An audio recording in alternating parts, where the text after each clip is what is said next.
Now it's really sometime.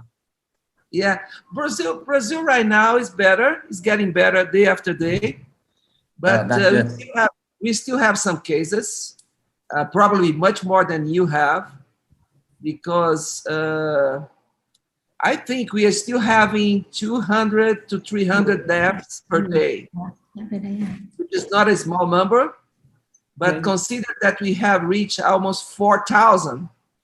200 to 300, we can consider not normal, but and most of the people that is dying now is just because people that don't want to have vaccine. For some reasons, people that are very old or something like that. But no, we don't have to see. I don't know any friends of me have COVID now. Everything's okay now. Is the business going now? Yes, I think we can begin now. Okay. Okay. First, I would like to introduce about this webinar a little bit. Doctor, it's okay? Right. Sure. Okay. Xin chào tất cả các bác sĩ và các sinh viên. Thì hôm nay là khoa răng mặt trường Đại học Y Dược Cần Thơ phối hợp với công ty 24/7 của Dr. Linh tổ chức webinar ngày hôm nay, và báo cáo viên là bác sĩ Hernique Bassi from the United States.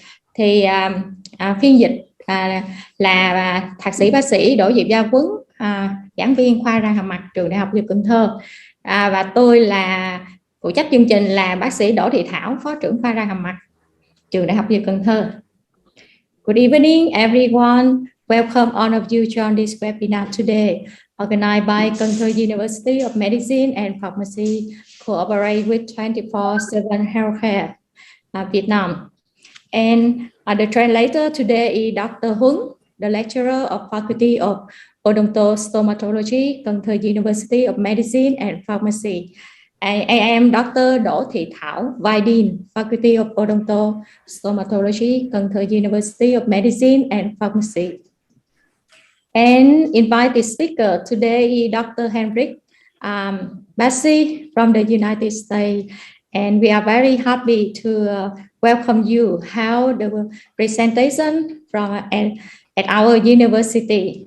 And now I would like to introduce Dr. Linh from 24/7 Healthcare Company. He will speak a little bit, introduce about webinar. Anh Linh, nói đi anh Linh. Cảm ơn, trước tiên thì cảm ơn trường khoa răng hàm mặt Đại học Y Dược Cần Thơ, Dr. Bassi và cái team Easy Endo bên Mỹ đã cùng phối hợp với công ty 47 Healthcare phối hợp tổ chức cái buổi webinar. Thì nói đến cái nội nha ít xâm lấn thì mình tưởng tượng là sau khi kết quả nội nha xong rồi á thì mình sẽ hạn chế cái việc là làm chốt, cắm chốt, làm cùi giả, hoặc là làm mão răng.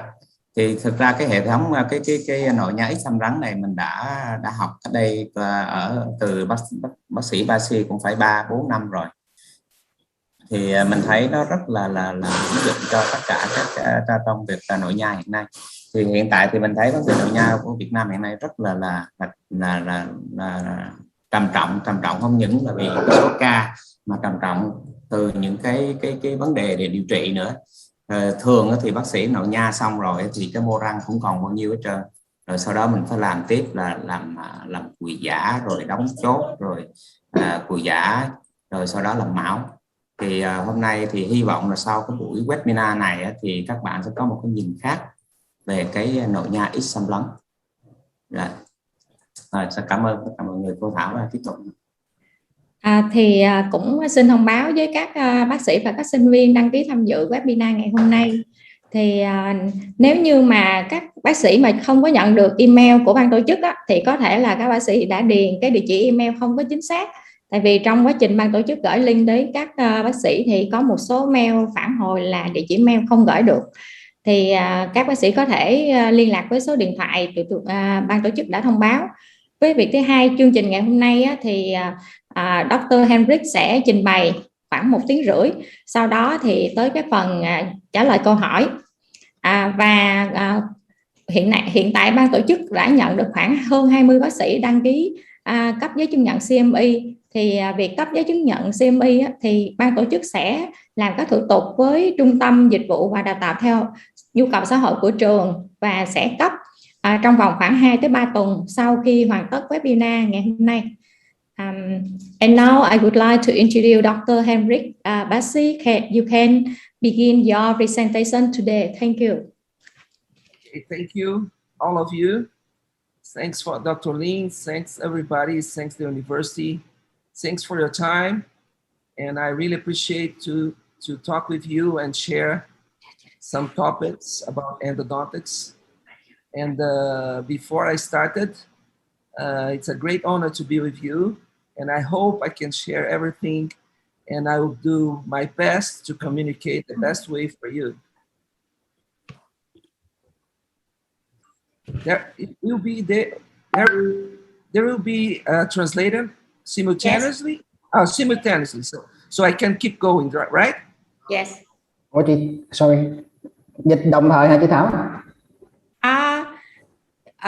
Em nói với ông là dịch từng slide đi. Không có hỏi chị nói yes. Dr. Hernique, Dr. Quấn will translate for you, but you need to stop every slide. Yes, it's okay. Okay, that's what I saw. That's what I thought. So I keep going. It's too bad. Okay. Yeah. So it's my great pleasure, and I hope I can share everything with you tonight. Yes. Xin chào các bạn. Thì hôm nay tôi rất là vinh hạnh được tham dự cuộc webinar tối nay. Rất cảm ơn Bassi và trường đại học y dược đã tạo điều kiện chúng tôi có thể báo cáo một cái đề tài về nha khoa xâm lấn tối thiểu về nội nha. I hope I can be with you in the future very soon. Personally, I know Vietnam is a wonderful place to visit.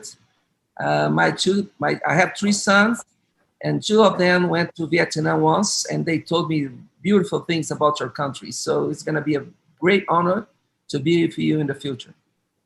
Tôi rất là mong muốn sẽ được ghé thăm Việt Nam một ngày gần đây. Thì tôi có 3 người con trai và 2 trong số họ đã đi tới Việt Nam và họ về họ rất là khen Việt Nam rất là đẹp và rất nhiều cái thú vị. Tôi rất muốn thăm Việt Nam một ngày nào đó. Today we are going to cover some topics about the new endodontics, and I hope there in the audience, among the students, there are postgraduate students and undergraduate students. Maybe for undergraduate students, the information that we are going to share with you, maybe it's going to look a little bit scary. Thì hôm nay tôi sẽ nói về chủ đề về nội nha, một số vấn đề mới về nội nha. Thì chúng ta cái thành phần tham dự gồm có cả sinh viên chưa tốt nghiệp, bác sĩ sau đại học, vân vân. Thì hy vọng rằng đối với bạn sinh viên chưa tốt nghiệp thì chúng ta bình tĩnh mà nghe, thì có một số cái nội dung có thể chúng ta nghe tới chúng ta có thể hơi bị hoảng sợ. And anyway, the topics that we are talking and discuss today, they are very, very modern, and they are just possible because we have a lot of technologies available. Thì chủ đề nói hôm nay thì thật ra nó rất là mới, nhưng mà chúng ta vẫn có thể thực hiện được vì chúng ta đã có nhiều cái phương tiện cũng như kỹ thuật có sẵn. I know in Brazil, as good as I know, and I live in Brazil. The company is located in the United States, but I live in Brazil, and I normally teach in Brazil. I know the technology sometimes it's not available to everybody, but what we are going to explain today is basic on new technologies. Thì công ty tôi ở Mỹ, nhưng mà ông thì sống ở Brazil, thì ông nói rằng thì ông biết rằng có thể là những cái kỹ thuật, những công nghệ, những phương tiện có thể sẽ không có sẵn cho ở tất cả mọi nơi, nhưng mà hy vọng thì hôm nay cái buổi webinar sẽ ra nhiều cái thông tin mới về nội nha. So because we have undergraduate students among us, I will be all the time I will make some comparisons between the high technology and what is possible and what the students have available. Okay. Thì hôm nay chúng ta có thành phần tham dự là có những sinh viên chưa tốt nghiệp, cho nên thầy sẽ đưa ra những cái nội dung về ở cả mức cao và mức thấp để chúng ta có thể hiểu và cân bằng được cái nội dung chúng ta tham dự hôm nay. So I will share my presentation right now. Here it is, and just start it.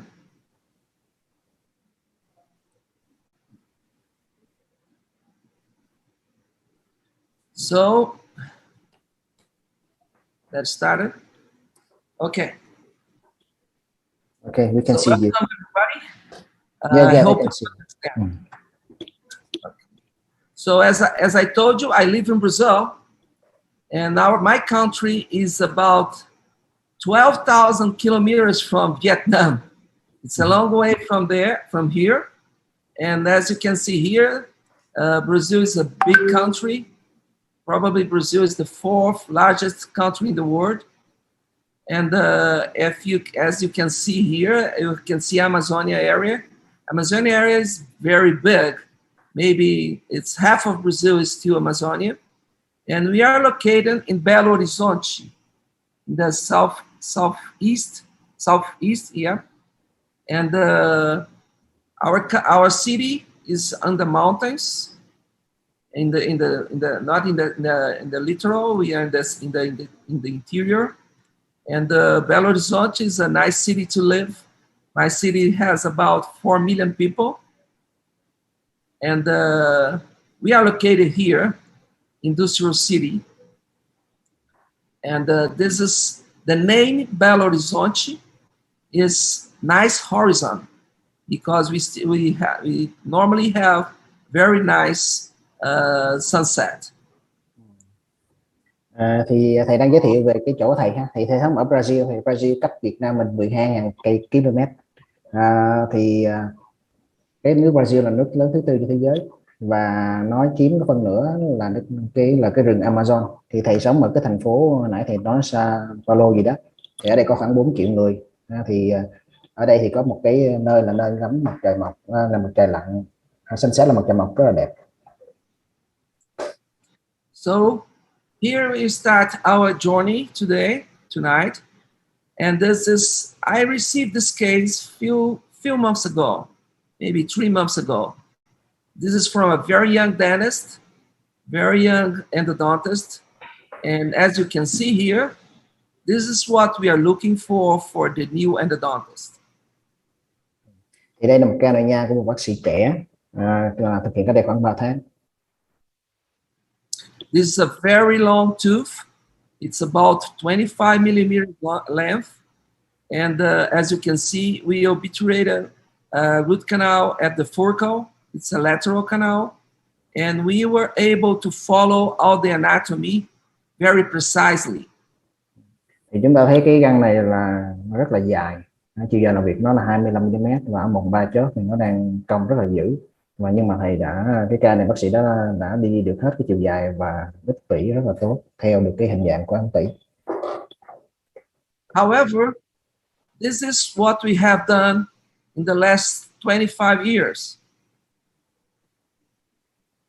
Đây là cách chúng ta làm trong 25 năm qua. We always like to create a straight access Chúng ta luôn to make easier our negotiation until the apical third. Thì chúng ta luôn tìm cách để tạo ra cái đường tiếp cận thẳng xuống ống tủy để có thể mà đi lượng theo cái hình dạng của ống tủy. And the reason we are doing a so big opener is just because we want to make easier to reach our apical third. Thì một cái lý do chúng ta phải mở rộng cái đường vào ống tủy rất là nhiều vậy để chúng ta có thể mà đi tới được cái một 3 chóp. So the only thing that changed in the last 10 years is about the way we are doing our root canals. Thì trong 10 năm trở đây thì chúng ta đã có cái thay đổi về cái việc mà điều trị nội nha trong ống tủy. So a very quick search among pulp dent, we can find a lot of articles talking about preserve dentin structure. Thì chúng ta làm cái tìm tài liệu trên mạng đó ha, thì chúng ta thấy có rất nhiều cái bài báo mà nói về cái bảo tồn cái mô ngà. So even people say that we need to enlarge the root canals. Even people say that we must see what we are doing. Nowadays we have technologies to reduce the dentin destruction. Thì có những bài báo thì là kêu chúng ta phải mở rộng ra, có những bài báo chúng ta phải là tôn trọng cấu trúc giải phẫu của cái ống tủy của ngà răng. Hiện tại chúng ta có nhiều phương tiện, chúng ta có thể bảo tồn tối đa được cái mô răng. So the only reason we are talking about this is because the people know that the endo community just find out that we are lost a lot of teeth after we have done root canal treatments. Thì vấn đề là rất nhiều cái cộng đồng nha sĩ, cộng đồng nội nha đó, bác sĩ nội nha đó, người ta nhận thấy rằng là sau khi chúng ta nội nha xong thì chúng ta mất rất nhiều cấu trúc mô răng. Nowadays, tooth extraction is the second most common procedure after root canal treatment. Hiện tại thì cái việc mà nhổ răng là một trong những cái thủ thuật nội nha mà đứng hàng thứ hai sau cái điều trị nội nha. And the only reason we are lost, we keep losing teeth after root canal treatment is because we are making a lot of dentin destruction and coronal destruction. Thì một trong những lý do mà chúng ta phải nhổ răng sau khi đã nội nha là do khi chúng ta nội nha chúng ta đã lấy quá nhiều cấu trúc mô răng. So nowadays, everything we can do to preserve dentin or tooth structure, we must do. So this is a typical case done by the new concepts. As you can see, we preserve a lot of dentin structure and coronal structure. The coronal access is very minimal, and probably we are leaving structure that we normally destroy in the past. Cho nên là bây giờ là khuynh hướng chúng ta sẽ cố gắng là hạn chế tổn hại mô răng. Thì bạn thấy trong cái ca nội nha này á, cái hình mình dưới bên tay phải đó thì cái ca này được nội nha thành công.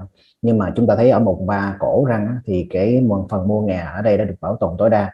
Đáng lẽ cái phần này khi mà chúng ta nội nha chúng ta phải mở loe rộng ra, mất rất nhiều mô răng. Hiện tại cái ca này chúng ta đã bảo tồn được những cái mô ngà này. As you can see at the final X-ray, we still have a roof. We preserve the roof. We preserve as much as possible the structure. Chúng ta thấy cái ca này là cái hình thứ ở dưới bên phải đó, thì chúng ta thấy chúng ta bảo tồn được cái ngà cổ răng mà chúng ta bảo tồn cả cái phần trần buồng tủy nữa, nên là chúng ta bảo tồn rất là nhiều cái mô răng ở đây. Also, you can see the cervical part of the root canal. We preserve, we keep the original pathway, or we keep the inclination of the root. Thì 1/3 cổ chúng ta đã giữ cái hình dạng và cái độ nghiêng của cái ống tủy. Okay. So this case was done by me in 2016, I guess, and it was the first case I did with this new concept. Thì đây là ca năm 2016 tôi làm, và đây là cái ca đầu tiên tôi làm theo cái quan điểm mới. As you can see, we have a necrosis here, but the tooth structure was very good. So there's no reason for me to destroy unnecessary tooth structure. Thì chúng ta thấy cái răng này nó có nhiễm trùng vân vân, nhưng mà cái cấu trúc mô răng còn rất là tốt, cho nên thầy nói là thầy thấy không có lý do gì chúng ta lại phá hủy cấu trúc mô răng nhiều. So we must keep in mind that when we remove dentin on that arrows area, we are make the tooth weak. Cho nên lúc là chúng ta phải suy nghĩ trong đầu, chúng ta mở tủy chúng ta thấy cái chỗ mà cái mũi tên xanh nó chỉ vô đó, thì nếu mà chúng ta lấy đi những mô ngà vùng này thì cái răng này sẽ bị suy yếu. So we preserve when we must enter with our files, preserving the original pathway of the root canals. Cho nên chúng ta phải bảo tồn, và khi chúng ta đưa file vào mà để chúng ta sửa soạn thì chúng ta cũng cố gắng giữ bảo tồn lại cái mô răng. And we should not change this path, this original path. We should not. Và chúng ta cũng không nên thay đổi cái hướng đi nguyên thủy của cấm tủy. So we should not open the root canals like the red arrows is showing. We cannot do that.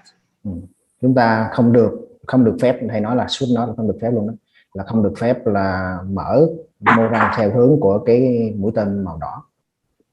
So if everybody in this room, when they are using rotary files, they normally brush against the walls like painting a wall. Thì đại đa số những người tham dự trong cái webinar đó này thì chúng ta khi sử dụng mà châm quay đó thì chúng ta khuynh hướng là chúng ta quét cái châm vào cái thành ống tủy, giống như chúng ta đang sơn để cọ để phá mở làm sửa soạn ống tủy đó. Yeah, so we should not do this because the new instruments we are going to use allowed us to not do that. Thì chúng ta không nên làm điều đó, bởi vì cái dụng cụ mà thầy sắp tới nói tới đây đó, dụng cụ mới này nó sẽ không cho phép chúng ta làm điều đó. And there's no need to use gates glidden or any other orifice opener to enlarge the medial and cervical portion of the root canal. Và chúng ta cũng không cần dùng những cái mũi gate glidden hoặc là những cái mũi tạo loe hay là những cái mũi làm rộng một ba cổ để chúng ta làm loe cái phần ở một ba cổ này. If we do not pre-flaring, if do not pre-enlarge, we will preserve the red triangle area. Và nếu chúng ta không tạo loe thì chúng ta sẽ không có phá hủy mô răng mà theo cái hướng mũi tên đỏ. And we have this final design of the new root canals. Và chúng ta kết quả của một cái ống tủy được chữa. Well, this is the left X-ray is a root canal done by me around 2000. It's about 21 years ago. And the right X-ray is from one of my students.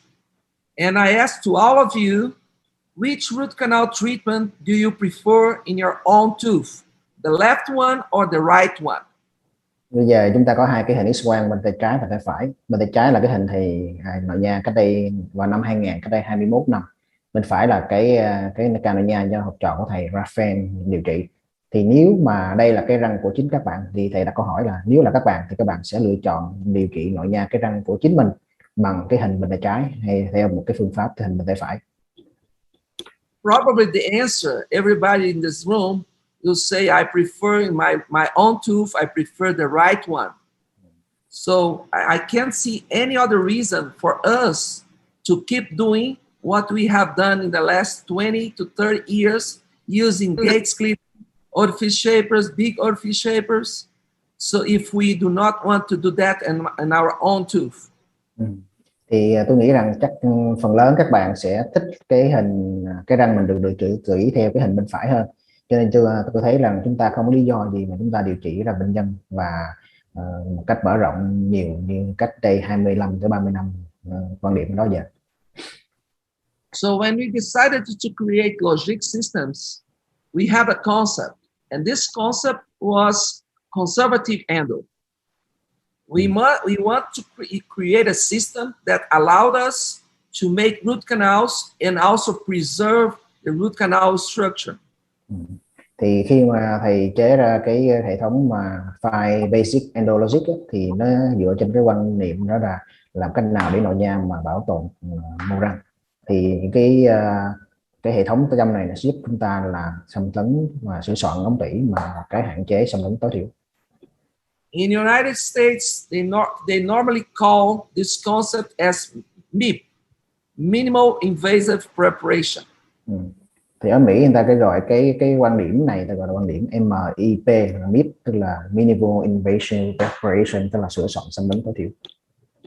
Well, the idea is to make the smaller and precise coronal and root canal preparation as possible. Thì quan điểm này chúng ta sẽ làm tối thiểu, nhỏ nhất và theo cái hình dạng của ống tủy, nguyên thủy có sẵn, càng nhiều càng tốt. Bassi endo is passionately devoted to simpler, faster, and minimally invasive endodontics. So this is the concept, okay? Bassi logic file system was designed and built specifically to help. Go ahead, Dr. Yes, yeah, please go ahead. Yeah. Doctors achieve these goals for every procedure. The Bassi logic file system has an instrument for each canal anatomy. The idea is to create a specific design for a specific function. So the file that makes the glide path cannot be the same design, have the same design to the shape design. So we use different design for different functions. Thì cái hệ thống châm này sẽ có những cái châm có hình dạng khác nhau, những mục đích khác nhau. Những cây tạo đường trượt thì sẽ có các hình dạng khác với cây mà sẽ soạn sẽ cùng. Each file has a unique and specific function, giving the ideal instrument for any procedure. Logic files are manufactured from nickel titanium, treated with a proprietary. So the files, the way they are developed today, they are normally very big. When we start to develop logic, we thought that we should do something different and smaller than what we had in the market. Thì có hệ thống châm hiện tại trên thị trường rất là to, cho thầy có quan điểm là cố gắng làm những cái châm làm nó nhỏ hơn những châm đang có trên thị trường. State-of-the-art heat treatment process that creates a very flexible, sharp file with controlled memory. One thing that we have different than the other files is our heat treatment. So all of our files, they have a specific heat treatment to improve the performance in terms of safety and in terms of efficiency. Thì tất cả những cái châm có hệ thống này đều được xử lý nhiệt thì đảm bảo để đạt cho nó được cái đặc tính hiệu quả tối ưu cả về cái việc độ dẻo và về độ hiệu quả. So as you can see here, I'm going to show you this video maybe 2 times. The first time is here, and you'll notice that we only use in and out movements. We do not brush. No brush, just in and out. Rồi thì cái chỗ này thầy sẽ chiếu 2 lần ha, để cho chúng ta thấy là cái động tác của châm này chúng ta chỉ là đưa vô đưa ra chứ chúng ta không quét vào thành ống tủy. Exceptional cutting efficiency and resistance to cyclic fatigue are second to none. Designed for. As you could see at the video, I just go up and down. Normally, I use sodium hypochlorite on the chamber, but in order to make to make this video, I remove the sodium hypochlorite. Normally, I have a lot of liquid solution there. Thì thầy mấy bạn thấy là động tác thầy là đưa vô đưa ra cái châm đưa lên xuống chứ không có quét vào ống tủy. Và thông thường chúng ta sẽ có rất nhiều cái nước bơm rửa ống tủy NaOCl ở trong buồng tủy, nhưng mà do thầy quay đi tiếp cho nên thầy bỏ cái nước ra ngoài để cho chúng ta có thể quan sát rõ hơn. Because here there are two very important informations. Our files cuts a lot. Normally people think that cutting is a nice feature, but not only cutting is I can consider efficiency. In order to be efficient, the file must cut and remove the debris, as you can see at the picture. Thì trong cái đặc tính của châm thì chúng ta nghĩ rằng là cái châm mà cái tác dụng cắt là quan trọng, nhưng thực ra đó là cái tính hiệu quả của việc cắt mới quan trọng. And also we are saying here that we have high resistance to cyclic fatigue. This feature allows our files to stay longer inside the root canal. It means that I can stay longer inside. It means that I can use only one file to shape the entire root canal. Thì bên cạnh cái việc mà cái hiệu quả cắt nữa thì nó còn là tính gọi là chống kháng lực để cái sự mỏi của vật liệu. Thì cái châm này có tính cái kháng lực với độ mỏi vật liệu cao, cho phép cái châm nó có thể tồn nằm lâu trong ống tủy. Thế cho phép chúng ta có thể là sửa soạn ống tủy với một cái châm duy nhất. Each file handle is color coded to indicate the tip size. As you can see here, we have different sizes to cover all the anatomies. Of course, the root canal anatomy is different from one tooth to another, so we cannot use only one size to our root canals. And we have, as you can see here, we have one glide path and one shaping file. Thì chúng ta thấy là ở đây nó có rất nhiều cái châm số khác nhau, 25, 30, 35, 40 vân vân, thì tương ứng với ống tủy khác nhau. Chúng ta biết rằng là ống tủy các răng nó sẽ kích cỡ khác nhau, cho nên sẽ có hệ thống châm nó tương thích với nó, chứ không thể dùng một cái size châm cho tất cả ống tủy được. Thì này có hai cây, một cây là tạo đường trục, cái thứ hai là cây tạo hình ống tủy. So you can see here the red one is a tip 25 size. And we have one glide path 25 and one shaping file 25. And so on, 30, 35 and 40. Chúng ta thấy cái 125 đó thì tương ứng cái đầu nó là 0.25. Chúng ta có hai cây, một cây tạo đường trục, một cây tạo hình. Và tương tự chúng ta có những cái màu tương ứng với cái số châm tăng dần. Oh my gosh, just a moment. Bassi and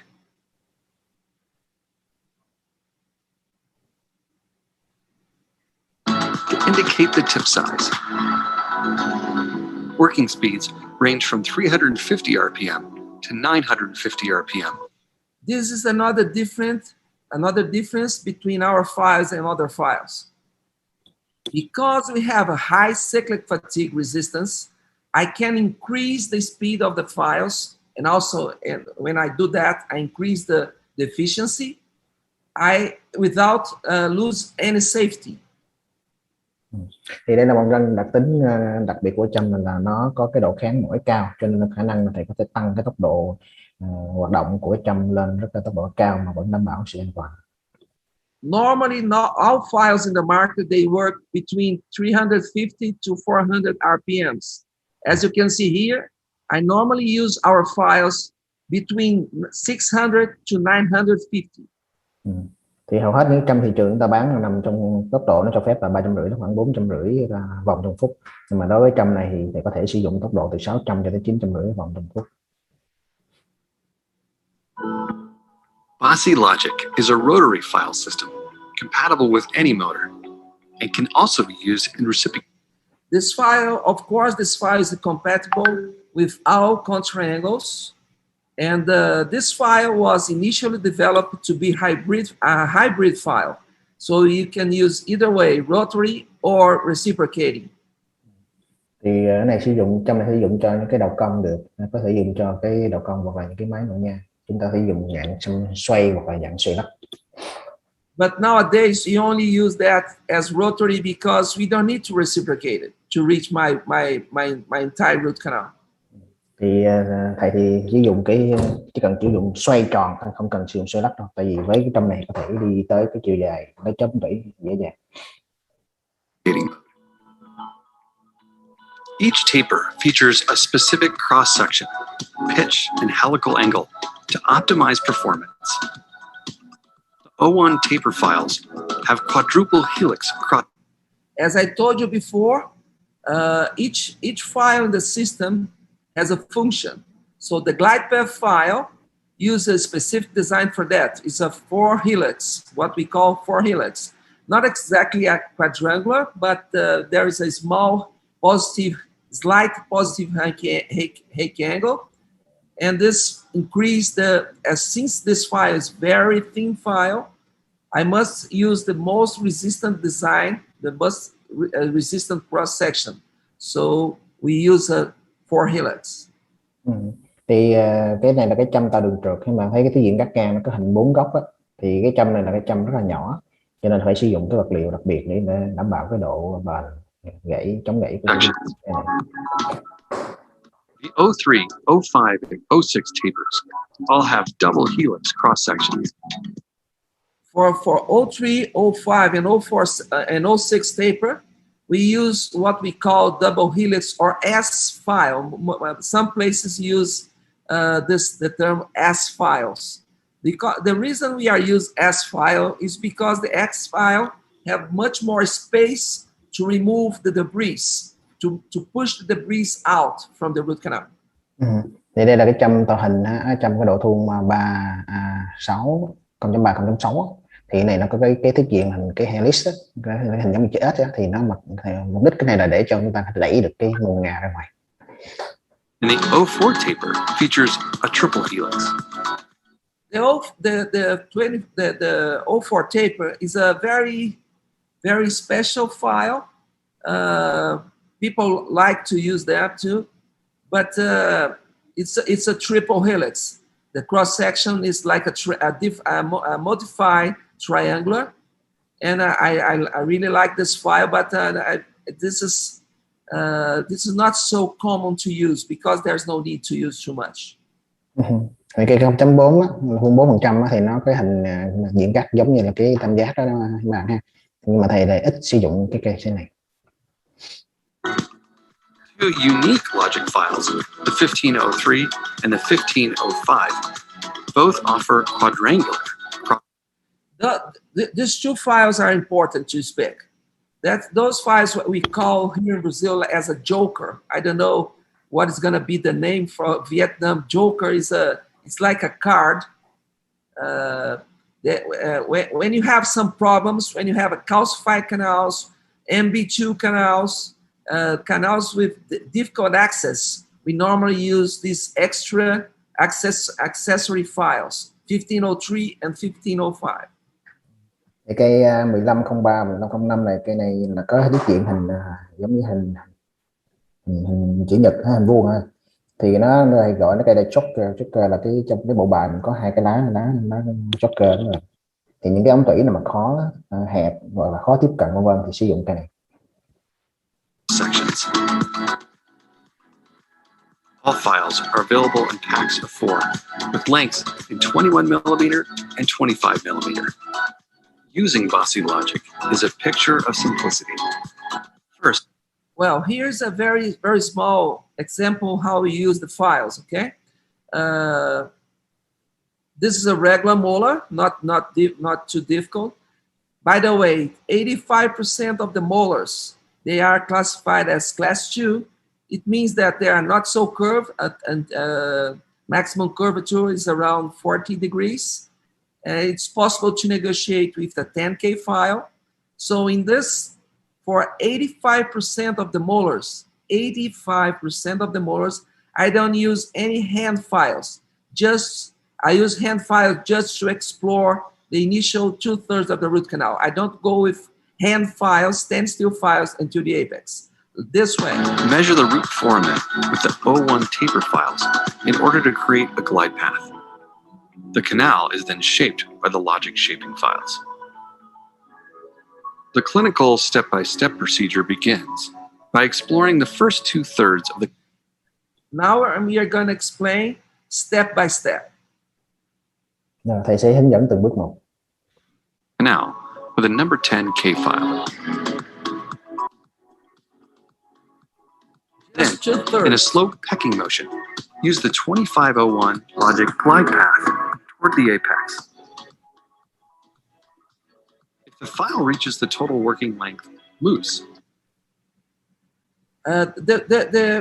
As you can see here, I use in and out with the glide path files. Okay, and there's two options here. If the file reach my working length and is still loose inside, I use keep for a bigger one. Thì giờ thầy đưa cái tạo đường trượt đó, động tác là lên xuống, đưa ra đưa vô thôi nghe, không có quét kịp trơn. Thì nó có hai tình huống xảy ra. Một là nếu mà cái đầu của 125% này á, mà nó đi tới cái chiều giờ làm việc của mình mà nó bị lỏng thì sẽ tăng cái châm tạo đường trượt này số lớn hơn. Then step up to the next size glide path. For example, 3001. Until the glide. So if my 25 tip is loose inside, I feel that when I'm using the 2501, I feel the file is very loose inside, I can skip to 30. Thì nếu mà cái 125 mà thấy lỏng thì chúng ta đẩy lên cái trăm tạo đường trục 30, 1%. Path file reaches total working length without being loose.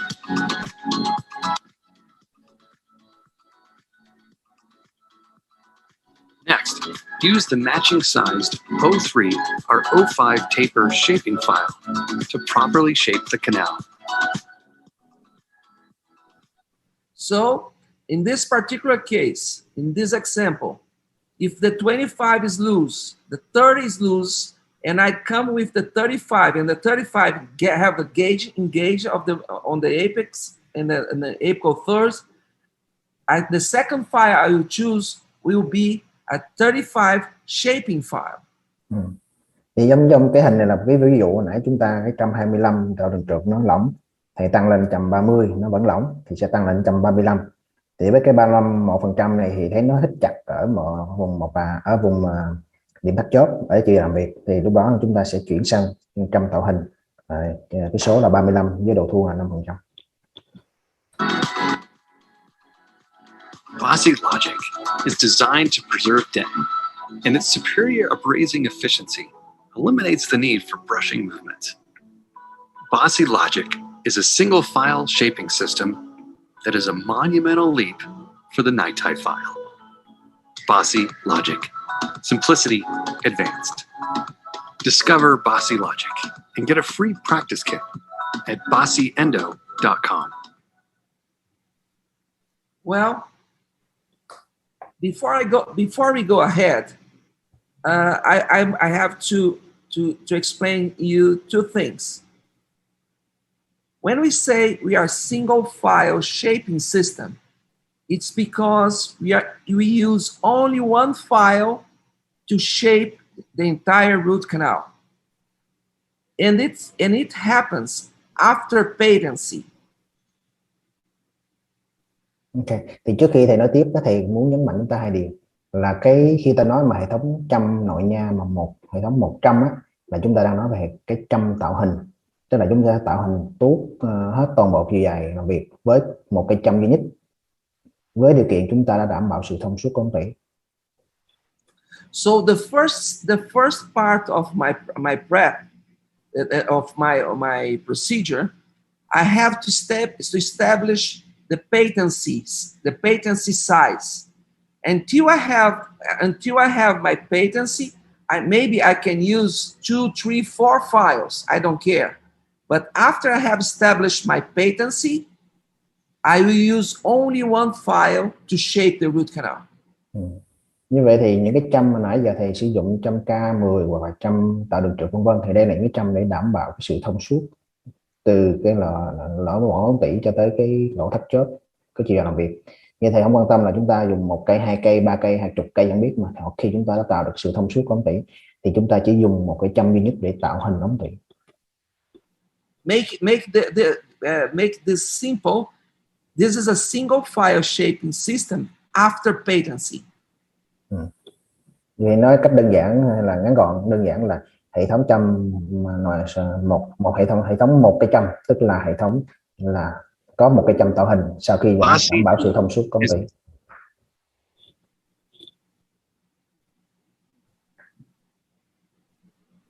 Well, let's speak a little bit about the file itself. The presentation. The files comes in a box with 4 individual sizes. Thì giờ nói về cái hệ thống trăm này thì nó ra giới thiệu cái dạng một cái hộp có 4 cái trăm. It comes in 21, 25 and 31 millimeters length. Nó có chiều dài 21, 25 hoặc là 31 mm. All files are heat treatment with the heat treatment called controlled memory. Tất cả các trăm thì được xử lý nhiệt và nó có cách khác là có cái khả năng nhớ. And we have non-active tip, which means round tip. Tất cả các trăm này cái đầu nó không có tác dụng cắt, cái đầu nó tròn. Well, this is our tip file is a very unique and it makes the things easier and avoid a lot of problems as ledge, transportation, and etc. Thì cái đặc điểm cái trăm đầu tròn này nó rất là đặc biệt, là đặc duy nhất của cái hãng này, nó giúp chúng ta tránh rất là nhiều phiền phức, chẳng hạn như là xuyên thủng tủy, lệch đường vân vân. The files comes in taper 01, 03, 04, 05, and 06. I forgot to put 06 here. Thì trong hệ thống trăm này có những cái độ thua 1%, 3%, 4%, 5% và 6%. Thầy quên để số 6% ở đây. Well, this is the sequence, the files available. And here the shaping files. We also have 03 taper files. So basically, what you're going to use is going to be 03 and 05. Thì có nhiều cái hệ thống trăm, nhưng mà thường chúng thầy sẽ sử dụng cái hệ thống là 3% và 5%.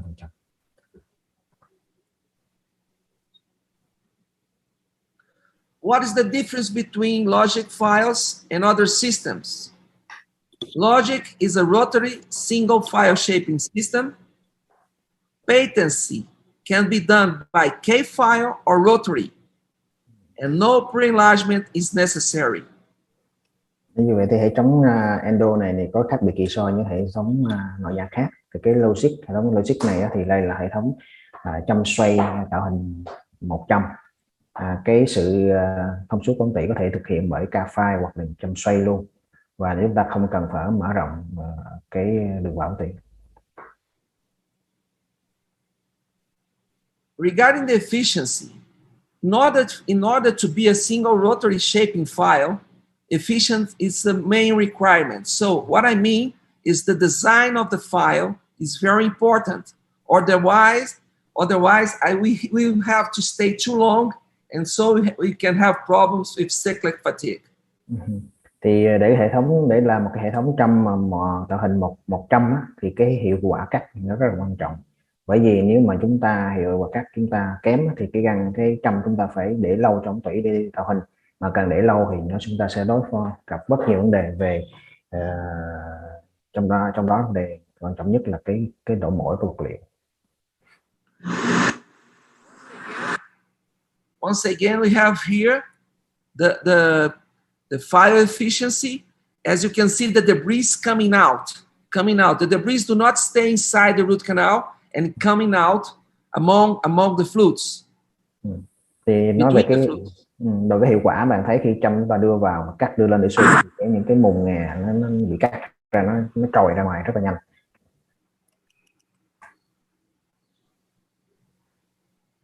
I can't hear Dr. Juan. Hello. Oh, it's just a moment. Go ahead, please. Talk a little bit. Okay. Okay, now I can hear you. Now I can hear you. Thì mình nói lại chút xíu ha, tức là thầy chưa nghe được này. Nãy giờ mấy bạn có nghe mình dịch không? Yeah. When we got with our special heat treatment, we have a very good ability in terms of centrability of the files. Here's a comparison that was done in a dental university, and we can see the pre-instrumentation and post-instrumentation. Ở đây chúng ta thấy một cái đặc tính quan trọng là cái sự mà tạo hình mà nó nằm ở đồng trục giữa ống tủy đó. Tức là chúng ta thấy hình bên trái là cái hình mà ống tủy chưa tạo dạng, nhưng mà khi chúng ta tạo dạng xong thì nó nằm ở ngay tâm của cái ống tủy. As we can see, the final instrumentation, there's a big center. There's a very nice centrability from our files. If we compare with ProTaper Next and the Vortex files, logic files keep more centrability than the other files. Thì so sánh với hệ thống trăm khác nhau thì thầy có cái ProTaper Next vân vân, thì do đó cái trăm này thì nó đảm bảo cái sự ngay tâm của cái ống tủy của mình. Just a moment. I want to show you here. This is the animation from the cervical to bottom to the apex. Đây là cái hình cắt mà từ cổ răng cho tới chóp. The same tooth, different cuts. Của một cái răng mà những cái là cắt khác nhau. So the file is very flexible, which allows to keep the original pathway and safety. Thì cái châm này rất là dẻo, thì cho phép chúng ta lượn theo hình dạng ống tủy và vẫn đảm bảo cái sự an toàn. As you can see at this X-ray, we kept the centrability all the way down the root canal. Chúng ta thấy hình X-quang này là cái sự mà đi theo tâm của ống tủy đi dài từ trên cổ răng tới cái chóp này. We always respecting the anatomy. Chúng ta tôn trọng cái giải phẫu.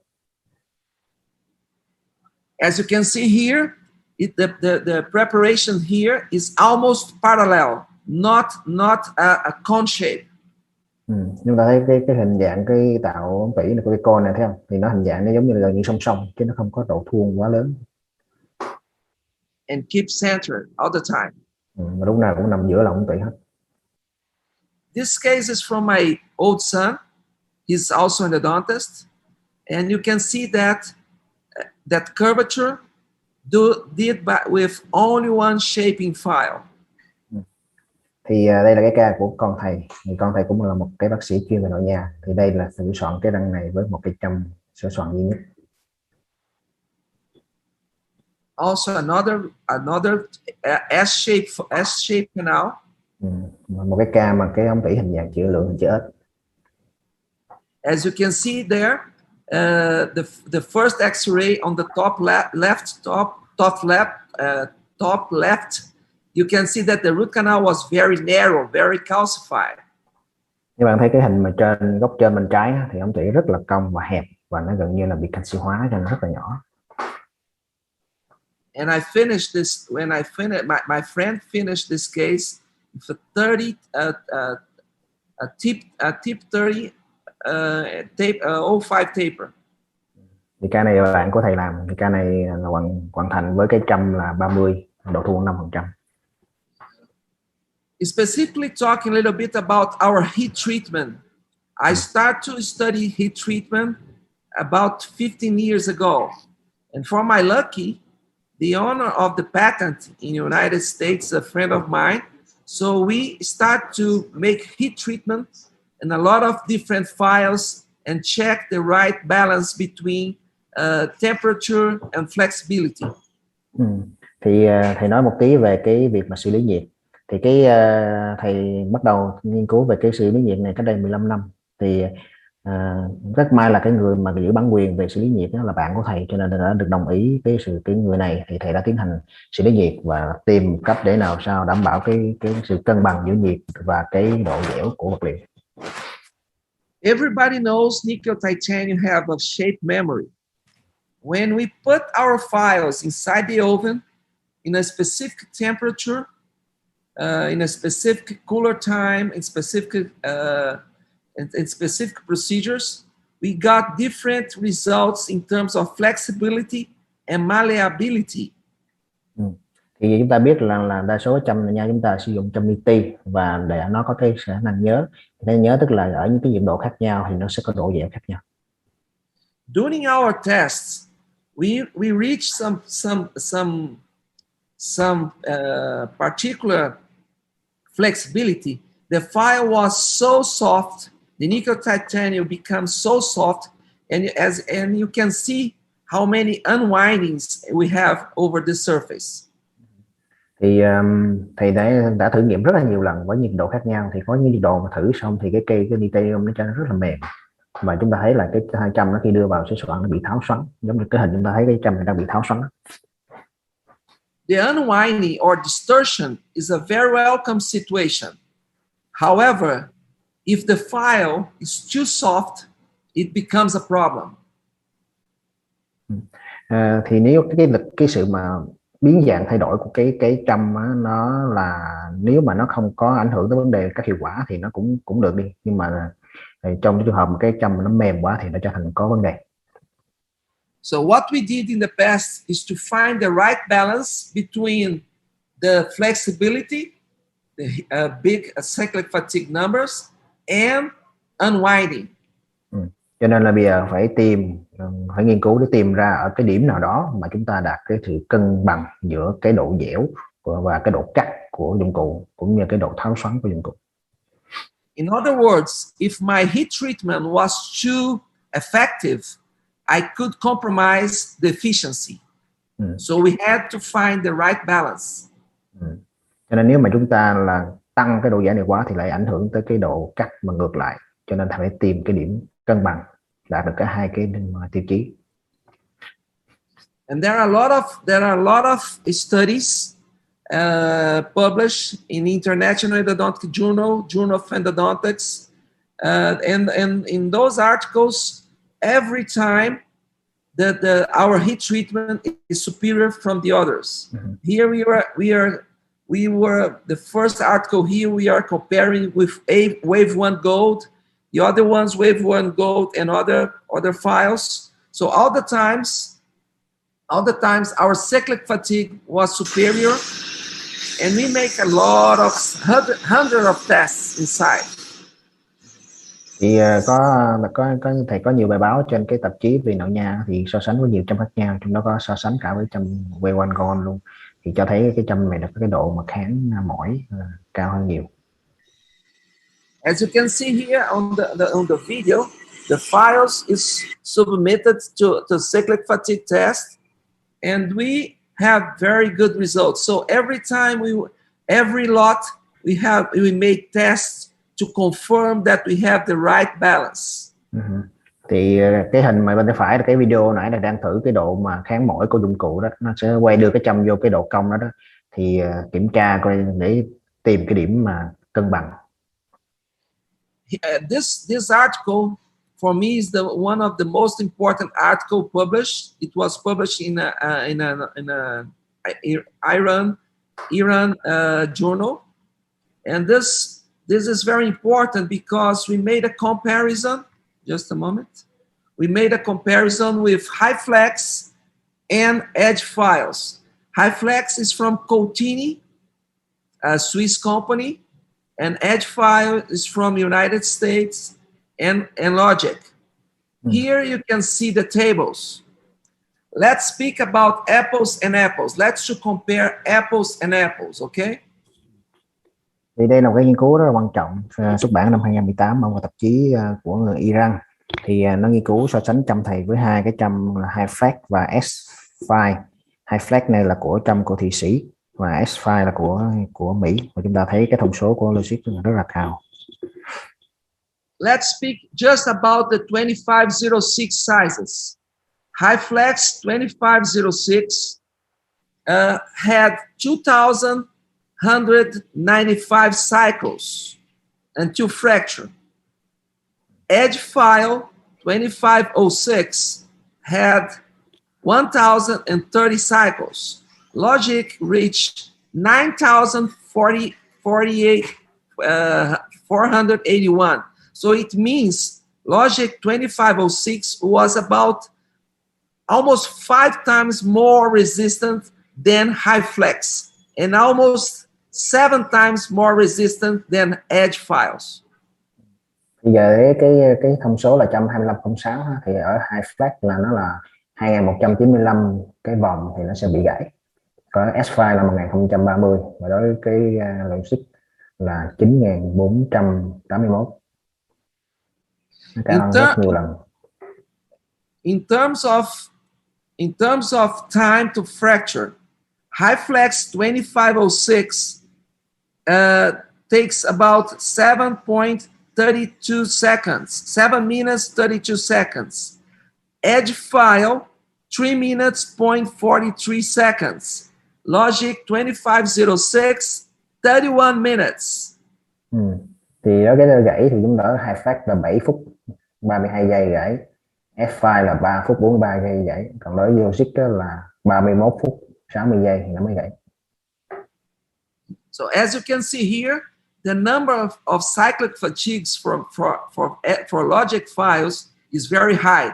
That's why I can stay longer inside the root canal working. Nó cho thấy là ở cái pha châm logic này nó thể tồn tại trong tủy rất là lâu, cho nên thầy có thể sửa soạn rất là lâu trong tủy. Regarding patency, our glide path file, I can do the patency with rotary or I can do it manually. Thì đối với With bạn đảm bảo sự thông số ống tủy thì thầy có thể sử dụng bằng cái châm glide path xoay hoặc là dùng châm tay cà phai. However, I can confirm that 85% of molars I can use only rotary, no K files. Và đối với thầy thì có thể 85 trường hợp cái ca đang cối là có thể dùng châm máy thôi, không có dùng châm tay luôn. Here you can see what you should not do. I'm going negotiating, and the canal is telling me I won't allow you, and I try to break the file, but I cannot break. Đấy, thầy đang tạo cái độ thông suốt đó, thầy đang đưa vào ống tủy mà cố gắng làm thiệt là mạnh để cho nó gãy mà không thấy gãy, mà xài bằng cái châm bằng cái đầu cong bình thường của các bạn ha. So this file is really resistance. That's why I prefer my first option to make my patency is using rotary glide path files instead of K files. Cái châm này nó dẻo, nó bền dữ lắm cho nên là thì thích xài châm xoay luôn, không thèm xài châm tay luôn. My rotary glide path file is used to negotiate it and establishing my framing size.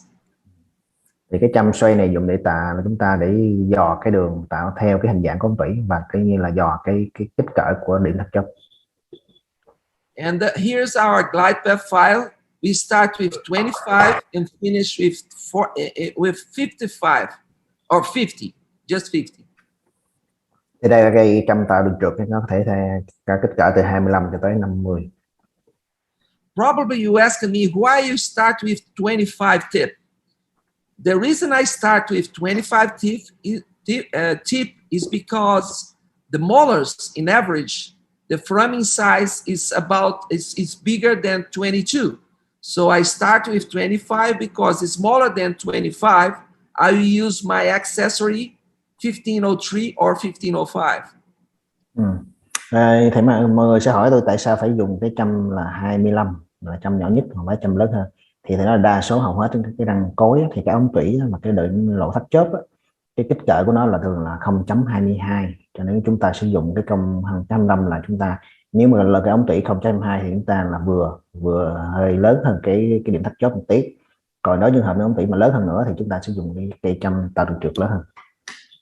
However, as I told you before, 85% of the molars, I'm not talking about incisor or canines, I'm talking about molars. 85% of the molars, they are class 2. So it's possible to negotiate with the 2501 taper. Thì thầy nói là nãy là 85% cái răng cối, thầy nhấn mạnh là phật răng cối nha, không nói răng cửa hay là răng nanh, là thầy sử dụng cái châm 25. Why I prefer to use 01 taper while other companies use 02 or 03? Tại sao lại dùng cái độ thuôn 1% mà không xài độ thuôn 3% hay 5%? In average, the anatomy of molars are 02 tapers. It's just because our standstill files are 02 tapers. Vì hầu hết cái răng cối thì có cái ống tủy cái kích cỡ trung bình nó độ thuôn nó là 2%. Chính vậy mà cái răng mà những cái châm nội nham mà thép không rỉ chúng ta đang xài trong tay á, đa số là 2%. In average, 01 taper file will negotiate most of the molars without medial and cervical engagement. So that's because I do not need to pre-enlarge or pre-flare. Chính vì vậy cho nên chúng ta dùng cái châm 1% thì khi chúng ta đi vào ống tủy mà lượng theo ống tủy đó thì đa số các cái ống tủy răng cối thì chúng ta sẽ không có tạo mở rộng cái phần 1/3 cổ và 1/3 giữa. Chính vì vậy chúng ta không có làm loe gì hết trơn. You must keep in mind, if you use a 02 taper file inside a 02 taper canal, there will be a lot of engagement. If my file taper is smaller than the root canal taper, we won't have any engagement, at least at the apical thirst. Như vậy chúng ta thấy là cái ống tủy có độ thuôn nó thường là 2%, Bây giờ nếu chúng ta dùng 120% chúng ta đưa vào ống tủy thì chắc chắn chúng ta sẽ cọ sát vô thành ống tủy rất là nhiều. Còn nếu dùng cái 100% thì chúng ta sẽ đưa vào ống tủy thì nó rất là ít cọ sát, chủ yếu nó cọ sát ở 1-3 chỗ.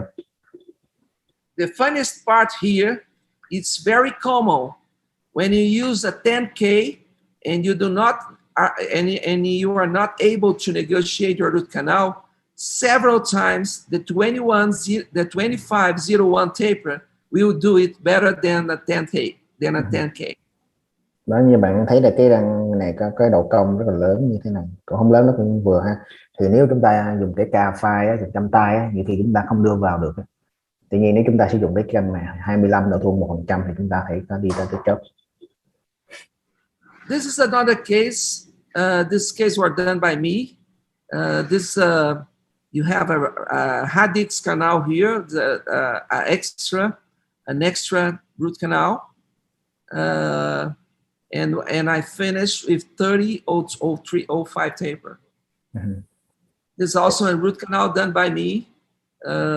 As you can see, I'm using tomography CBCT, high resolution ones, in order to make easier my anatomy identifications. Thì đây là hai ca mà thầy làm ha. Ca nãy thì nó bị cong, nó có ống tủy phụ đi ra ngoài á, thì thầy sử dụng cuối cùng bằng 130/05. Ca thứ hai là ca này là ca có cái ống tủy hình C thì sử dụng cái complexity để độ phân giải cao để xác định cái hình dạng ống tủy và sửa soạn nó. I really believe in the very soon, in the near future, we will use CBCT tomography more than periapical X-rays. Thầy tin tưởng là trong tương lai rất gần đây thôi thì complexity sẽ thay thế cho phim X-quang thông thường. Of course, in order to since we are using special taper sizes 0.3 and 0.5, it's not normal the company have 0.4 and 0.6. We also have our confits, good pressure points, and they are very good. By the way, I think they are made in Vietnam. Thì nói là cái trăm độ thun 03, 05 thì có sẵn, còn loại 4, 6 thì khó đấy. Nhưng mà cái con thì nó cũng cái con tương thích với trăm này luôn. Nhưng mà thầy nói ở Việt Nam thì độ thun 4%, 6% con này lại thấy phổ biến. As you can see, at this X-ray, this gutta percha is very radiopaque, and also very good for thermal mechanical compression. Thì chúng ta thấy là cái con này thì nó cản quang rất là cao và nó cũng rất là tốt cho trường hợp chúng ta sử dụng kỹ thuật làm việc. This is a typical case that we are looking for nowadays. Very small coronal shape, coronal opener, and preserve as much as possible the root canal preps. Cái này chúng ta thấy là cái lỗ vải ống tủy rất là bảo tồn nha, chúng ta có bảo tồn tối đa. Another case, I think the special difference that we have from everybody's doing, it's because in our cervical and medial portion of the root canal, we are not too much, we don't have too much taper. We prefer to be more conservative in order to preserve denting. Ca này chúng ta thấy là ở 1-3 cổ chúng ta không có tạo cái độ thu nhiều quá, chúng ta tiết kiệm mô răng. This is another case. It's S curvature for my son. Bên một ca khác của con trai thầy làm. And there's a very common question: when I should use 0.3 or 0.5 shaper file? So the answer, okay, go ahead. Thì sẽ ra một câu hỏi là khi nào dùng 0.3, khi nào 0.5. Here's an example. In the medial canals, they were very narrow. So I finished my preps with 0.3 taper. On the distal one, I use 0.5 taper. Thì đây các bạn thấy là những cái ống tủy phía gần nó rất là hẹp, cho nên thì kết thúc ở cái 3%. Nhưng mà ống tủy xa thì rất là rộng, cho nên kết thúc ở 5%. This case, all of the root canals were done with 0.3 tapers. Cái ca này thì tất cả ống tủy đều sửa soạn ở 3%. Another 0.3. Đây là những ca cũng 3% luôn. To make the things easier. If we compare the first molar, the first upper X-ray with the second X-ray in the below, the first X-ray on the top, you can see all the root canal light. I mean, you can see all the way down the root canal inside the circle, the blue circle. Chúng ta thấy là cái hình này là ở phía trên bên trái thì chúng ta thấy là cái ống tủy nó một cái đường đen từ trên xuống dưới rõ ràng. Còn cái trường hợp ở dưới là chúng ta thấy đường ống tủy gần như là rất là nhỏ, gần như không thấy cái đường đen rõ, hoặc là thậm chí là chúng ta thấy nó mất luôn. If we had a CBC cuttings from this first molar, we will notice in an axial cut, we'll see that the root canal is wide enough to use 0.5 taper. Thì nếu mà chúng ta dùng cái capacity, chúng ta cắt theo cái trục đó, chúng ta thấy là cái ống tủy nó rộng, đủ rộng để chúng ta có thể sử dụng đầu thuông 5%. However, the X-ray in the low X-ray, you cannot see the root canal light on the inside the blue circle. Nhưng mà ở dưới thì chúng ta thấy là cái ống tủy nhỏ quá. This way, I will finish. This is a very narrow canal. This way, I will finish my root canal with 0.3 tapers. Cho nên ở dưới chúng ta sử dụng là 130%. So this is the difference. When I can see very easy my root canal light, I finish with 0.5 taper. If I cannot see my root canal light inside the on the periapical X-ray, I use the 0.3 taper. Rồi, vậy thầy rút ra một cái kết luận kinh nghiệm là nếu chúng ta chụp phim bên trên chúng ta thấy cái đường ống tủy rõ ràng, một cái đường từ trên xuống dưới vậy thì chúng ta kết thúc bằng 5%. Còn chúng ta thấy nó nhỏ nhỏ rõ ràng, không rõ ràng, không có đường thẳng gì, chúng ta kết thúc 3%. Okay. So it's about, let me finish here. Let's return a little bit. Como é que eu volto aqui? I did it. Okay. I return to me. All right. Well, this is the logic system. I decided to finish here and make one root canal in order for you to follow me how to make the root canal with my webcam. Okay. As you can see here. All right. I will use here. I prepare some tooth here.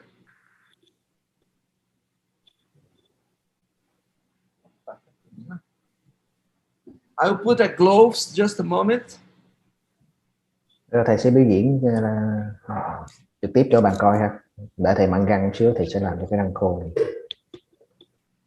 First of all, I will use the resin block, and then I use the tooth. Okay, extract the tooth. Thì đầu tiên thầy sử dụng trong khối nhựa trước ha, sau đó thầy dùng cái răng thật. All right. I will pick up my glide path. This is my glide path. A red handle with a white band. Đầu tiên thầy cây đường trượt 25 ha. I will turn it on. Rồi. I will use 950. 950 dòng một phút. Inverted. Let me see if I can put no, I can't. But I'll show you. I'll try to show it here. Okay.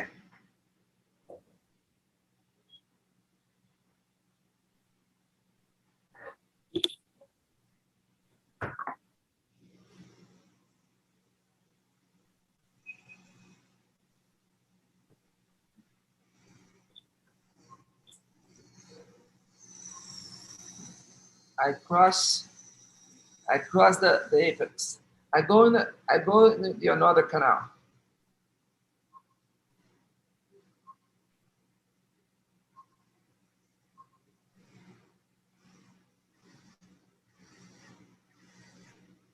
Oh, it's very easy. Just a moment. I will replace the resin block. It's too easy. I didn't like because it's too easy. Oh, this one is better.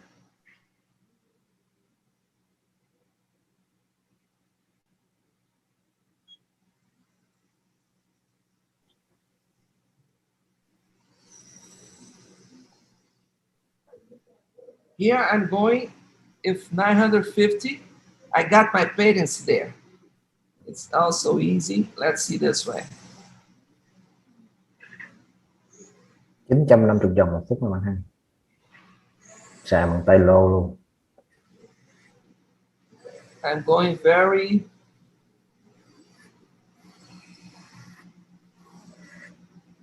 I got my patents too. So right now I use my 2501 taper. I will let it this way. Now I'm gonna use my shaping file.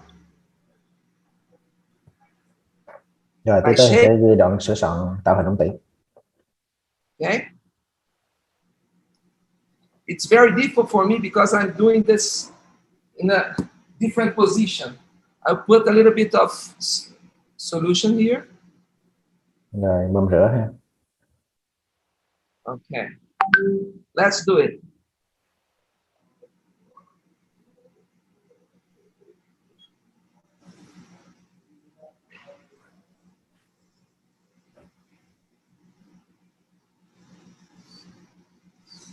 I go step by step.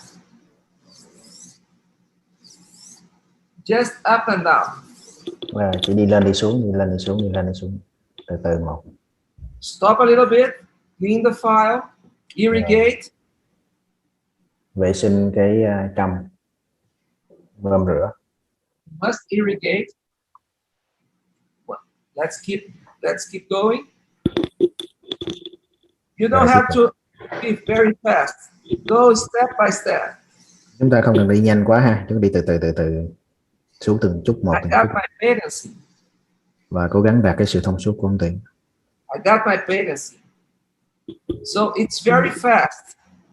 It's only 2 files. I shape my entire root canal. I will put the cone.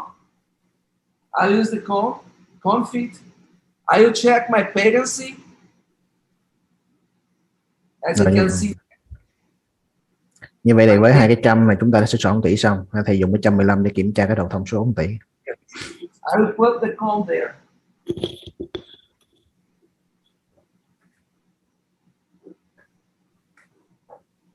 As you can see that, because I passed a little bit with the file beyond the framing, my cone feet is a little bit longer. I will prepare the other one. I go very gently. I'll try to find my right position here. There's an unwinding here, as you can see here. I replace the file. Cái file nó bị giãn rồi ha, bị tháo xoắn ha. Thầy thay cái trầm khác.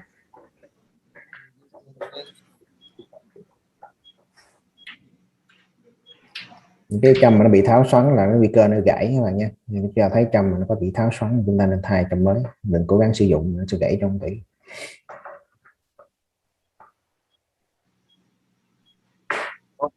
Let's do it here. Put a little bit of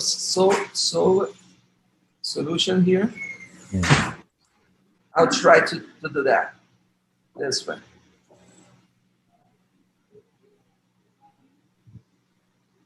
This position is too difficult for me.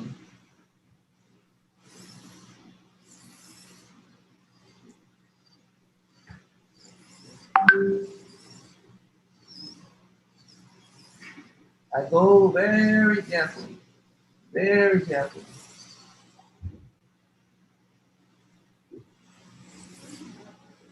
And I'm close to the apex.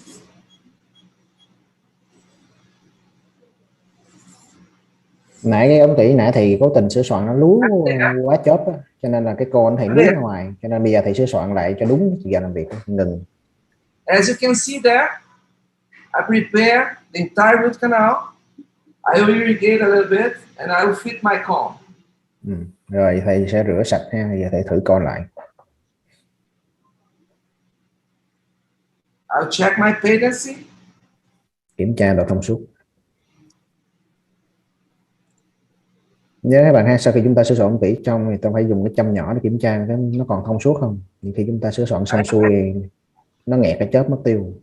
No obstruction, no lead, and I fit my comb there. Rồi giờ thử con. And my comb fit is there. Như thầy đi lại cái ống tỉ nãy thì phải. Well, let's see how it works in a real tooth. Natural extracted teeth. Rồi đây là cái răng thật. I will pick up the 0-1 taper. Rồi sử dụng là cái cây tạo được trượt 25%. Let's see.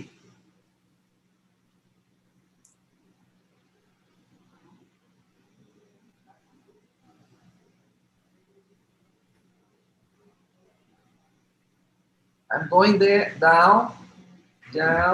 Lên xuống, lên xuống. A little bit difficult. Rồi càng ngày càng sâu. I'm there. Các bạn thấy nó lú ra ngoài ha. I'm there. So what I'm saying that it's all the time I use the same protocol. Đấy là I use the shaping. cái quy trình y chang nha, không khác gì hết. Đầu tiên là tới tạo đường trượt, thứ hai là tới cây tạo hình.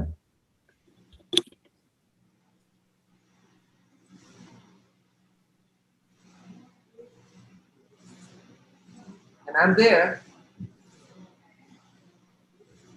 Rồi. I'm there. I irrigate. Bơm rửa. Cái này là tại thầy cố tình lú cho bạn thấy nha, chứ còn lâm sàng chúng ta không có lú gì là lỗ chớp nó mở rộng rồi đó. I put my comb there. As you can see, I'm using the same comb, and the comb is there. Rồi thử con đó. On the front. Rồi nó lú ra. So, the system is very fast, very simple.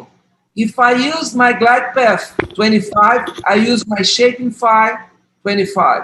If I use 30, I use 30 shaping. If I use 35, I use 35 shaping. That's the whole point here. I prepare one root canal here, and I want you to see that. I think it's going to be easier for you to see. This root canal, let me clean a little bit. This root canal, the medial ones, just to open a little bit. Không gần. Nó không zoom được. The medial one, but the medials.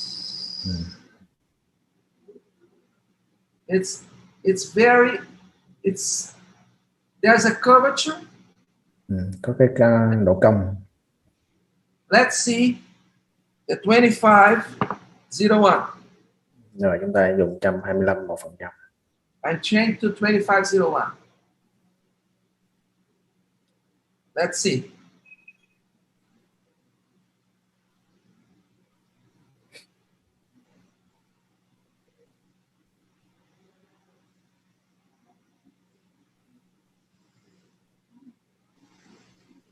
Oh, I got my patency. Rồi, đó ta You thông see số. that? Bạn You thấy see không? what comes this way. Let's see the other root canal. Rồi. No. Let's see the other one. The other one. Rồi thử cái ống khác.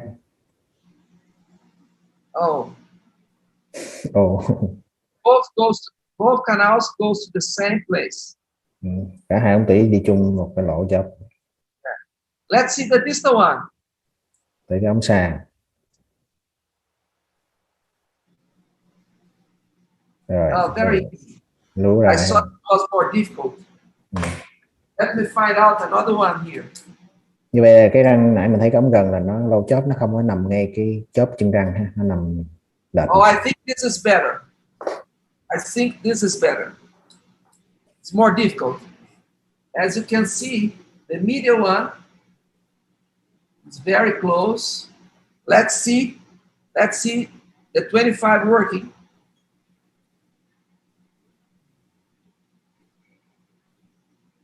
Let's see.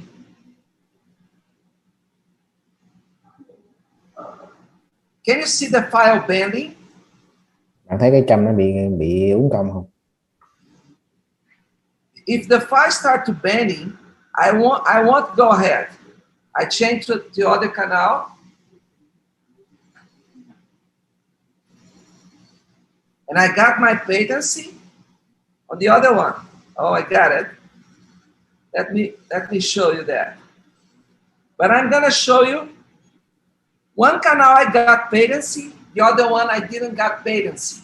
So I will use my accessory 1503. Remember the 1503? I'll use the 1503 in this particular case.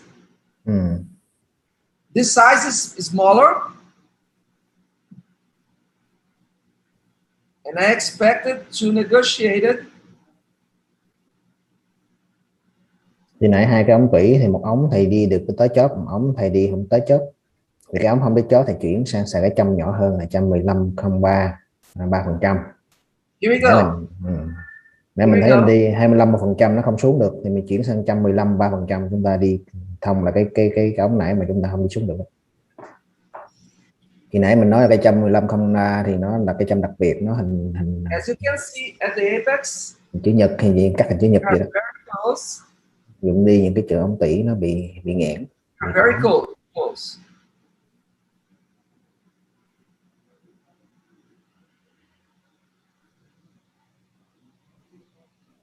And the other one.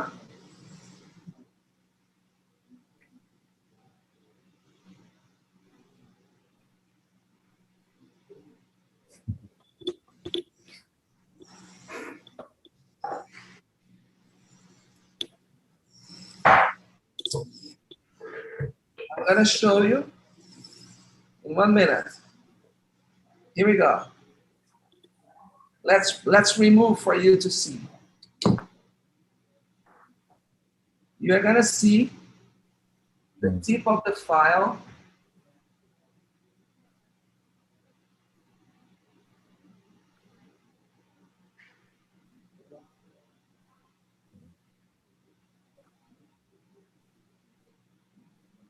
On this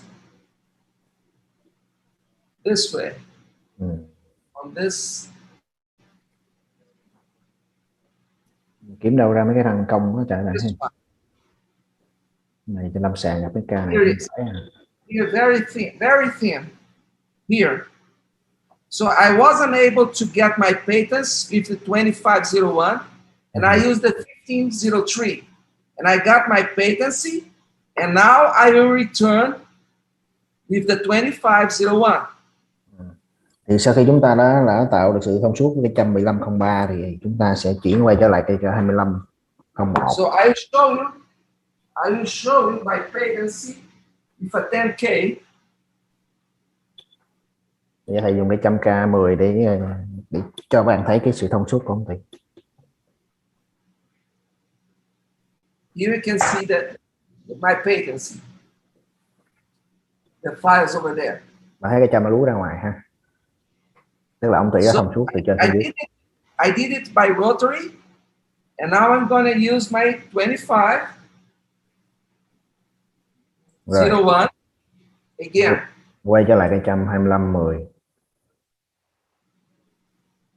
Các bạn thấy cái 100k file stainless steel đó là thép không gỉ, để vô thăm dò quay ra nó cong vòng luôn ha. Now you can see